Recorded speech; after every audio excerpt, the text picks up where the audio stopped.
رومیوں کو اسلام اور اہل اسلام کی ترقی قطعاً گوارا نہیں تھی۔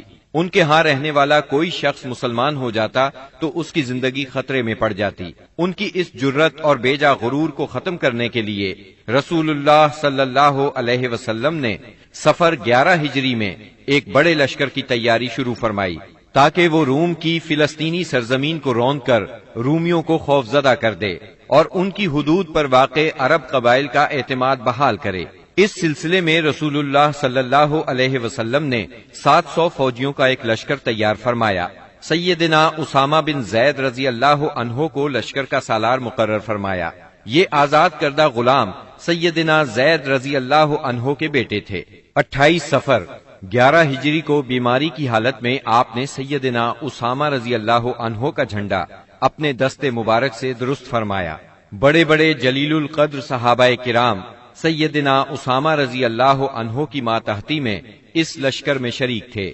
سیدنا علی اور سیدنا عباس رضی اللہ عنہما آپ کی تیمارداری کی غرض سے مدینے میں ٹھہر گئے۔ سیدنا ابو بکر صدیق رضی اللہ عنہ اور سیدنا عمر رضی اللہ عنہ امیر لشکر سیدنا اسامہ سے اجازت لے کر آپ صلی اللہ علیہ وسلم کی عیادت کے لیے آتے جاتے رہے۔ آپ کی علالت میں روز بروز اضافہ ہو رہا تھا۔ یہ لشکر مدینہ منورہ سے روانہ ہوا، مدینے سے 3 میل دور مقام جرف میں خیمہ زن ہوا۔ اس وقت رسول اللہ صلی اللہ علیہ وسلم کی بیماری کی تشویشناک خبریں موصول ہو رہی تھیں، چنانچہ اسامہ رضی اللہ عنہ اپنے لشکر کے ساتھ وہیں رکے رہے، بلکہ اللہ کے فیصلے کے انتظار میں ٹھہرنے پر مجبور ہو گئے، اور اللہ کا فیصلہ یہ تھا کہ یہ لشکر ابو بکر صدیق رضی اللہ عنہ کے عہد خلافت میں روانہ ہو۔ یہ عہد صدیقی کی پہلی فوجی مہم قرار پائی۔ جب رسول اللہ صلی اللہ علیہ وسلم نے رسالت کی تبلیغ اور امت کی خیر خواہی کا کام مکمل کر لیا تو آپ کے اقوال و افعال میں دنیا سے رحلت کے آثار نمایاں ہونا شروع ہو گئے۔ آپ نے 10ویں سال رمضان میں 20 دن کا اعتکاف فرمایا اور سیدنا جبریل علیہ السلام نے آپ کو 2 مرتبہ قرآن کا دور کرایا۔ آپ نے اپنی صاحبزادی فاطمہ رضی اللہ عنہا سے فرمایا، میں سمجھتا ہوں میرا آخری وقت آ چکا ہے۔ سیدنا معاذ بن جبل رضی اللہ عنہ کو یمن کی طرف روانہ فرمایا تو انہیں وصیت فرمائی، اے معاذ، غالباً اس سال کے بعد تم مجھ سے ملاقات نہ کر سکو گے اور میری اس مسجد اور میری قبر کے پاس سے گزرو گے۔ یہ سن کر سیدنا معاذ بن جبل رضی اللہ عنہ رونے لگے۔ آپ نے حجۃ الوداع میں کئی بار کہا، غالباً میں تم لوگوں سے اپنے اس سال کے بعد نہ مل سکوں گا، غالباً اس سال کے بعد حج نہ کر سکوں گا۔ اسی طرح الیوم اکملت لکم دینکم اور اذا جاء نصر اللہ کا نزول اسی بات کا پیغام تھا کہ آپ دنیا میں اپنی مہم سے فارغ ہو چکے ہیں، اور اسی وجہ سے اس حج کا نام حجۃ الوداع رکھا گیا، کیونکہ آپ نے اپنے رب سبحانہ و تعالی کی طرف منتقل ہونے کے لیے لوگوں کو الوداع کہا۔ اوائل صفر 11 ہجری میں آپ احد تشریف لے گئے اور شہداء کے لیے اس طرح دعا کی گویا زندوں اور مردوں سے رخصت ہو رہے ہیں۔ پھر واپس آ کر منبر پر تشریف فرما ہوئے اور فرمایا، میں تمہارا پیش رو ہوں اور تم پر گواہ ہوں، اللہ کی قسم اس وقت اپنا حوض دیکھ رہا ہوں، مجھے زمین یا زمین کے خزانوں کی کنجیاں دی گئیں، اللہ کی قسم مجھے تم پر یہ خوف نہیں کہ تم میرے بعد شرک کرو گے، بلکہ اس کا اندیشہ ہے کہ دنیا میں ایک دوسرے سے آگے نکلنے کی دوڑ میں لگ جاؤ گے۔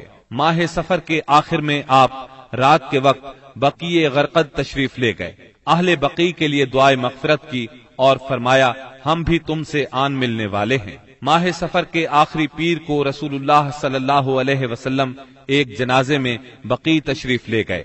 سیدہ عائشہ صدیقہ رضی اللہ عنہا فرماتی ہیں، آپ بقیع سے واپس تشریف لائے تو میں اپنے سر میں درد محسوس کر رہی تھی اور یہ کہہ رہی تھی کہ ہائے میرا سر۔ یہ سن کر آپ نے فرمایا، بلکہ میں واللہ اے عائشہ ہائے میرا سر۔ یہ آپ صلی اللہ علیہ وسلم کی بیماری کی ابتدا تھی۔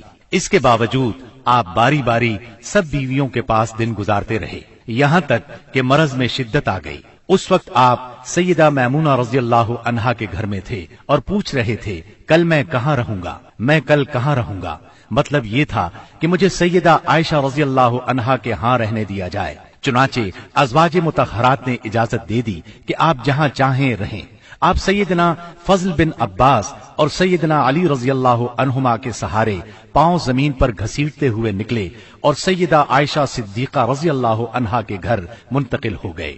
سیدہ عائشہ صدیقہ رضی اللہ عنہا فرماتی ہیں، جب آپ میرے گھر تشریف لائے اور بیماری نے زور پکڑا تو آپ نے فرمایا، مجھ پر 7 مشکیزیں پانی ڈالو جن کا بندھن نہ کھولا گیا ہو تاکہ میں لوگوں کو وصیت کر سکوں۔ چنانچہ ہم نے آپ کو سیدہ حفصہ رضی اللہ عنہا کے ایک لگن میں بٹھا کر مشکیزوں سے پانی ڈالا، یہاں تک کہ آپ نے ارشاد فرمایا، بس بس لوگوں تم نے کام پورا کر دیا۔ اس وقت آپ نے کچھ تخفیف محسوس کی اور مسجد میں تشریف لے گئے۔ سر پر پٹی بندھی ہوئی تھی، ممبر پر فروکش ہوئے اور بیٹھ کر خطبہ دیا اور لوگوں کو وصیت فرمائی، تم سے پہلے جو لوگ تھے وہ اپنے انبیاء اور بزرگوں کی قبروں کو سجدہ گاہ بنا لیتے تھے، تم لوگ قبروں کو سجدہ گاہ نہ بنانا، میں تمہیں اس سے منع کرتا ہوں۔ اور فرمایا، یہود و نصارہ پر اللہ کی لعنت، انہوں نے اپنے انبیاء کی قبروں کو سجدہ گاہ بنایا۔ مزید فرمایا، تم لوگ میری قبر کو بت نہ بنانا کہ اس کی پوجا کی جائے۔ پھر آپ نے خود کو قصاص کے لیے پیش کیا، انصار کے متعلق خیر کی وصیت فرمائی، پھر فرمایا، ایک بندے کو اللہ نے اختیار دیا کہ وہ دنیا کی چمک دمک اور زیب و زینت میں سے جو چاہے لے لے، یا اللہ کے پاس جو کچھ ہے اس کو اختیار کرے، تو اس بندے نے اللہ کے پاس جو کچھ ہے اس کو اختیار کیا ہے۔ سیدنا ابو سعید خدری رضی اللہ عنہ فرماتے ہیں، یہ سن کر ابو بکر صدیق رضی اللہ عنہ رونے لگے اور فرمایا، ہم اپنے ماں باپ کے ساتھ آپ پر قربان۔ ابو سعید خدری رضی اللہ عنہ فرماتے ہیں، ابو بکر صدیق رضی اللہ عنہ کی اس بات پر ہمیں حیرت ہوئی، لیکن چند دن بعد معلوم ہوا کہ جس بندے کو اختیار دیا گیا تھا وہ خود رسول اللہ صلی اللہ علیہ وسلم تھے، اور ابو بکر ہم سب سے زیادہ صاحب علم تھے کہ بات کو اسی وقت سمجھ گئے تھے۔ اس کے بعد رسول اللہ صلی اللہ علیہ وسلم نے ابو بکر صدیق رضی اللہ عنہ کی تعریف کی اور ان کے دروازے کے سوا مسجد میں کھلنے والے تمام دروازے بند کرنے کا حکم فرمایا۔ اسی دن آپ نے وصیت کی کہ یہود و نصارہ اور مشرکین کو جزیرۃ العرب سے نکال دیا جائے اور وفد کو اسی طرح نوازا جائے جس طرح آپ نوازا کرتے ہیں۔ آپ نے نماز، غلاموں اور لونڈیوں کے بارے میں بھی وصیت فرمائی اور فرمایا، میں تم میں 2 چیزیں چھوڑ رہا ہوں، جب تک ان دونوں کو مضبوطی سے تھامے رہو گے ہرگز گمراہ نہیں ہوگے، کتاب اللہ اور میری سنت۔ مرض کی شدت کے باوجود آپ نمازیں خود پڑھاتے رہے، لیکن اس دن یعنی جمعرات کو جب عشاء کا وقت ہوا تو آپ نے لگن میں غسل فرمایا تاکہ مرض میں کمی ہو جائے۔ اٹھنے لگے تو غشی طاری ہو گئی، پھر افاقہ ہوا تو دوبارہ غسل فرمایا، پھر اٹھنے لگے تو اس بار بھی غشی ہو گئی، تیسری بار غسل فرمایا، اٹھنے لگے تو پھر غشی طاری ہو گئی۔ آخر آپ نے ابو بکر صدیق رضی اللہ عنہ کو کہلا بھیجا کہ وہ لوگوں کو نماز پڑھائیں۔ چنانچہ اس وقت سے بقیہ ایام میں ابو بکر صدیق رضی اللہ عنہ نے نماز پڑھائی۔ آپ کی حیات مبارکہ میں ابو بکر صدیق رضی اللہ عنہ نے 17 نمازیں پڑھائیں۔ ہفتہ یا اتوار کو رسول اللہ صلی اللہ علیہ وسلم نے کچھ افاقہ محسوس فرمایا، چنانچہ 2 آدمیوں کے سہارے سے ظہر کی نماز کے لیے تشریف لے آئے۔ اس وقت سیدنا ابو بکر صدیق نماز پڑھا رہے تھے۔ آپ کی آمد کو محسوس کرتے ہی ابو بکر صدیق پیچھے ہٹے، لیکن آپ نے اشارے سے روک دیا اور پھر ابو بکر صدیق رضی اللہ عنہ کے پہلو میں بیٹھ کر نماز پڑھائی۔ اس نماز کی صورت یہ تھی کہ آپ کو دیکھ کر ابو بکر صدیق اور ابو بکر صدیق کو دیکھ کر دوسرے لوگ نماز کے ارکان ادا کرتے جاتے تھے۔ 12 ربیع الاول پیر کے دن حجرہ مبارک سے آپ نے پردہ اٹھا کر دیکھا تو صحابہ فجر کی نماز میں خشوع اور خضوع سے مشغول تھے۔ یہ منظر دیکھ کر آپ خوشی سے مسکرا دیے۔ مسلسل علالت کے باعث کمزوری بہت ہو گئی تھی۔ سیدہ عائشہ صدیقہ رضی اللہ عنہا کا سہارا لے کر لیٹ گئے۔ اسی روز یا اسی ہفتے میں کسی روز آپ نے سیدہ فاطمہ رضی اللہ عنہا کو بلایا اور کچھ سرگوشی کی، وہ سن کر رونے لگی، پھر کچھ سرگوشی کی تو وہ ہنسنے لگی۔ سیدہ عائشہ نے پوچھا تو چھپا گئیں، لیکن نبی صلی اللہ علیہ وسلم کی وفات کے بعد انہوں نے بتایا کہ پہلی مرتبہ آپ صلی اللہ علیہ وسلم نے فرمایا تھا کہ آپ اپنے اسی مرض سے وفات پا جائیں گے۔ یہ سن کر میں روئی۔ پھر آپ نے فرمایا کہ آپ کے اہل و عیال میں سب سے پہلے میں آپ سے ملوں گی، اس لیے میں ہنسی تھی۔ اور آپ نے انہیں یہ بشارت بھی دی تھی کہ آپ ساری خواتین جنت کی سردار ہیں۔ دن جیسے جیسے چڑھ رہا تھا آپ پر بار بار غشی طاری ہو رہی تھی۔ سیدہ فاطمہ رضی اللہ عنہا یہ دیکھ کر بولی، ہائے میرے باپ کی بے چینی۔ آپ نے ان کے الفاظ سنے تو فرمایا، آج کے بعد تمہارا باپ کبھی بے چین نہیں ہوگا۔ پھر آپ نے حسن اور حسین رضی اللہ عنہما کو چوما، ازواج مطہرات کو بلا کر وعظ و نصیحت فرمائی۔ ادھر لمحہ بلمحہ تکلیف بڑھتی جا رہی تھی اور اس زہر کا اثر بھی ظاہر ہونا شروع ہو گیا تھا جو آپ کو خیبر میں کھلایا گیا تھا۔ چنانچہ آپ اس کی تکلیف شدت سے محسوس کر رہے تھے۔ آپ نے اس حالت میں چہرے پر ایک چادر ڈال رکھی تھی، جب سانس پھولنے لگتا تو چادر چہرے سے ہٹا دیتے۔ اس حالت میں بھی آپ نے فرمایا، یہود و نصارہ پر اللہ کی لعنت، انہوں نے اپنے انبیاء کی قبروں کو سجدہ گاہ بنایا۔ مطلب یہ تھا کہ تم ایسے کام نہ کرنا۔ آپ نے ان لمحات میں یہ وصیت بھی فرمائی، سرزمین عرب میں 2 دین باقی نہ رہنے دیے جائیں۔ یہ آخری وصیت تھی جو آپ نے لوگوں کو فرمائی۔ اس کے بعد کئی بار فرمایا، الصلاة الصلاة وما ملكت ایمانکم، نماز نماز اور تمہارے زیر دست لونڈی اور غلام، یعنی ان کا خاص خیال رکھنا۔ پھر نزا کی حالت شروع ہو گئی۔ سیدہ عائشہ رضی اللہ عنہا نے آپ کو اپنے سینے اور گلے کے درمیان سہارا دیا۔ اسی دوران میں ان کے بھائی عبد الرحمن بن ابی بکر آئے۔ ان کے پاس کھجور کی تازہ مسواک تھی۔ رسول اللہ صلی اللہ علیہ وسلم مسواک کی طرف دیکھنے لگے۔ سیدہ عائشہ صدیقہ سمجھ گئیں کہ آپ مسواک کرنا چاہتے ہیں۔ انہوں نے پوچھا، کیا آپ مسواک کرنا چاہتے ہیں؟ آپ نے سر کے اشارے سے ہاں فرمایا۔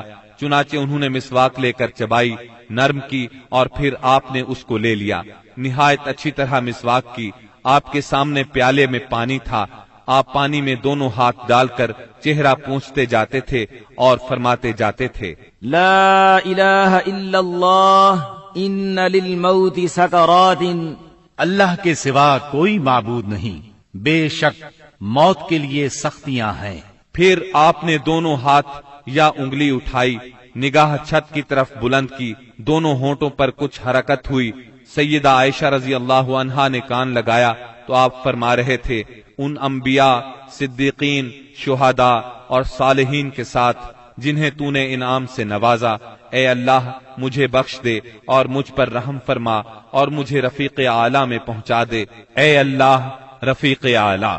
آخری فقرہ 3 بار دہرایا اور روح پرواز کر گئی، ہاتھ جھک گیا اور آپ رفیق اعلیٰ سے جا ملے۔ یہ پیر کا دن تھا، ربیع الاول کی 12 تاریخ اور ہجرت کا 11واں سال تھا۔ اس وقت نبی صلی اللہ علیہ وسلم کی عمر 63 سال 4 دن ہو چکی تھی۔ انا للہ و انا الیہ راجعون۔ اس سانحۂ عظیم کی خبر آن کی آن میں صحابہ کرام رضی اللہ عنہم میں پھیل گئی۔ دنیا ان پر تاریک ہو گئی۔ قریب تھا کہ وہ اپنے حواس کھو بیٹھتے، کیونکہ کوئی دن اس سے تابناک اور روشن نہیں تھا جس دن آپ مدینہ منورہ تشریف لائے تھے، اور کوئی دن اس دن سے زیادہ تاریک نہیں تھا جس دن آپ نے وفات پائی۔ صحابہ کرام رو رو کر اس طرح آہیں بھر رہے تھے جیسے حاجیوں کا شور برپا ہو۔ دوسری طرف سیدنا عمر رضی اللہ عنہ کی رنج اور غم سے یہ حالت تھی کہ مسجد کے صحن میں کھڑے فرما رہے تھے، رسول اللہ صلی اللہ علیہ وسلم اس وقت تک وفات نہیں پا سکتے جب تک کہ اللہ تعالی منافقین کو فنا نہ کر دے۔ آپ ان لوگوں کو قتل کرنے کی دھمکیاں دے رہے تھے جو یہ کہیں کہ آپ وفات پا گئے ہیں۔ ابو بکر صدیق رضی اللہ عنہ اس وقت وہاں موجود نہیں تھے۔ صبح کی نماز کے بعد جب انہوں نے آپ کے مرض میں کمی محسوس کی تو سخ میں واقع اپنے مکان پر چلے گئے تھے۔ جو ہی انہیں آپ کی وفات کی خبر ملی، فوراً گھوڑے پر سوار ہوئے اور اتر کر مسجد نبوی میں داخل ہوئے۔ لوگوں سے کوئی بات نہ کی، سیدھے عائشہ صدیقہ کے حجرے میں گئے، آپ کے جسد اطہر کی طرف بڑھے۔ آپ کا جسد دھاری دار یمنی چادر سے ڈھکا ہوا تھا۔ انہوں نے چادر چہرہ مبارک سے اٹھائی، پیشانی پر بوسہ دیا، روئے اور فرمایا، میرے ماں باپ آپ پر قربان، اللہ آپ پر 2 موتیں جمع نہیں فرمائے گا۔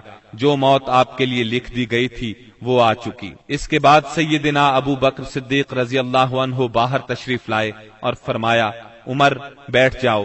مگر انہوں نے بیٹھنے سے انکار کر دیا۔ چنانچہ انہیں ان کے حال پر چھوڑ کر ابو بکر صدیق رضی اللہ عنہ ممبر کے پاس تشریف لائے اور اس کے بازو میں کھڑے ہو گئے۔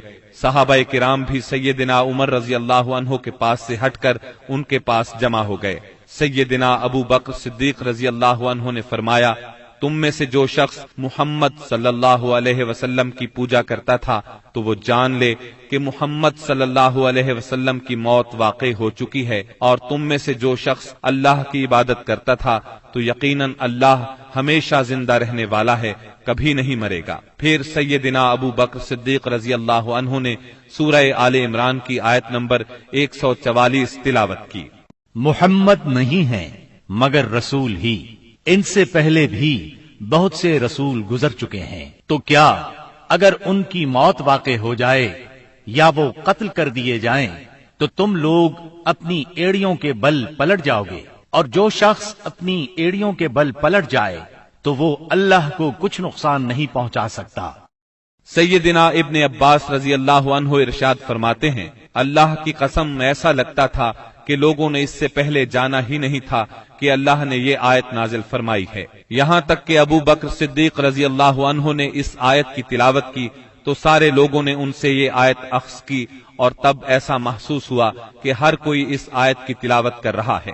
خود سیدنا عمر رضی اللہ عنہ کا ارشاد ہے، اللہ کی قسم میں نے جو ہی سیدنا ابو بکر صدیق رضی اللہ عنہ کو یہ آیت تلاوت کرتے سنا تو جان گیا کہ یہ حق ہے، پس میں ٹوٹ کر رہ گیا، یہاں تک کہ میرے پاؤں مجھے اٹھا ہی نہیں رہے تھے اور میں زمین کی طرف لڑھک گیا، اور میں نے جان لیا کہ واقعی نبی اکرم صلی اللہ علیہ وسلم کی وفات ہو چکی ہے۔ اس آیت کا سننا تھا کہ صحابہ کرام کی آنکھیں کھل گئیں، اور ایسا معلوم ہوا کہ یہ آیت آج ہی اتری ہے۔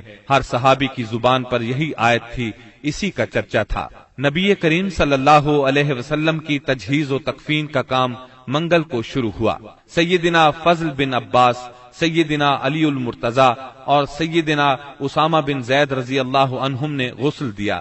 سیدنا عباس رضی اللہ عنہ بھی موجود تھے۔ سیدہ عائشہ صدیقہ رضی اللہ عنہا کے حجرے میں آپ نے وفات پائی، وہیں آپ کو دفن کیا گیا۔ یہ حجرہ آج تک روضہ نبوی کے نام سے موسوم ہے۔ اللهم صل على محمد وعلى آل محمد كما صليت على إبراهيم وعلى آل إبراهيم إنك حميد مجيد اللهم بارك على محمد وعلى آل محمد كما باركت على إبراهيم وعلى آل إبراهيم إنك حميد مجيد۔ اب ذرا سرکار دو عالم صلی اللہ علیہ وسلم کے حلیہ مبارک کا بیان ہو جائے۔ سیدہ ام معبد رضی اللہ عنہا نے رسول اللہ صلی اللہ علیہ وسلم کا جو حلیہ مبارک بیان فرمایا ہے، الرحیق المختوم کے مؤلف نے اس کو اپنے الفاظ میں کچھ اس طرح بیان کیا ہے: چمکتا دمکتا رنگ، تابناک چہرہ، خوبصورت ساخت، جمال جہاں تاب کے ساتھ ڈھلا ہوا پیکر، سرمگی آنکھیں، دراز پلکیں، بھاری آواز، چمکدار لمبی گردن، گھنی داڑھی، باریک اور باہم پیوستہ ابرو، خاموشی کی حالت میں باوقار، گفتگو کریں تو منہ سے پھول جھڑیں، دور و نزدیک سے دیکھنے میں سب سے زیادہ تابناک اور پرجمال، خوبصورت، شیریں ادا، گفتگو چاشنی لیے ہوئے، بات واضح اور دو ٹوک، انداز ایسا کہ لڑی سے جیسے موتی جھڑیں، درمیانے سے قدرے نکلتا ہوا انتہائی جاذب نظر قد، جیسے دو شاخوں کے درمیان ایک انتہائی تر و تازہ شاخ، آپ کے رفقا آپ کے گرد حلقہ بنائے ہوئے، کچھ فرمائیں تو توجہ سے سنتے ہیں، کوئی حکم دیں تو لپک کر بجا لائیں، رنگ مبارک، نہ بہت سفید نہ گندم گوں، اعضاء متناسب، سینہ کشادہ، کندھوں کے درمیان عام تناسب سے قدرے زیادہ فاصلہ، سر بڑا لیکن متناسب، کشادہ پیشانی جس سے شرافت ٹپکے، بال مبارک سیاہ اور گھنے، قدرے گھنگرالے جو کانوں کی لو تک آتے تھے، بھویں محرابی یعنی آپس میں ملی ہوئی، رخ انور سبک، درازی کی طرف مائل، اس قدر روشن اور چمکدار کے دل میں اتر جائے۔ بڑی بڑی سیاہ آنکھیں، لمبی پلکیں، خوبصورت ابھری ہوئی ستواں ناک، دانت کشادہ، چمکدار، موتیوں کی مانند، جلد صاف، نرم اور ریشم سے زیادہ ملائم، چہرہ انور پر غور و فکر کے آثار نمایاں۔ غرض آپ مکے بھر میں سب سے زیادہ حسین تھے، اور آگے بڑھ کر کہتا ہوں آپ دنیا بھر میں سب سے زیادہ خوبصورت تھے۔ سبحان اللہ۔